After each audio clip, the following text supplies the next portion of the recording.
भैया सुगन के अब जितावे के बा सुगन भैया जिंदाबाद जिंदाबाद जिंदाबाद खुशहाल चंग जनता जिंदाबाद जिंदाबाद जिंदाबाद सुगन भैया जिंदाबाद जिंदाबाद जिंदाबाद।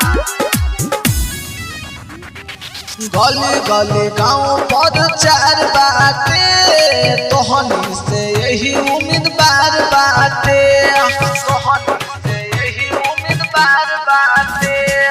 गली गली गाँव पर चार बाटे तोहनी से यही उम्मीदवार बाटे। खुशहाल चौक से जितावे के बा खुशहाल चौक से जितावे के बा। पंचायत समिति से भैया के जितावे के बा भैया सुगन के अब की जितावे के बा भैया सुगन के अब भैया सुगन के अब जितावे के बा जितावे के बा भैया सुगन के अब की जितावे के बा। सोशल मीडिया में छा गइले सुगन भैया पूरा भागइले सुगन भैया पूरा भागइले।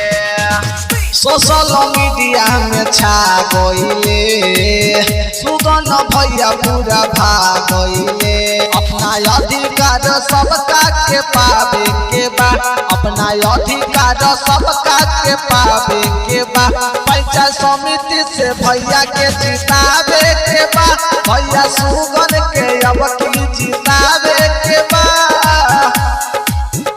भैया सुगन के अब भैया सुगन के अब जितावे के बा जितावे के बा भैया सुगन के अब की जितावे के बा। सुगन भैया पसंद बाड़े हो जिते लगइले लगन बाड़े हो जिते लगइले लगन बाड़े हो।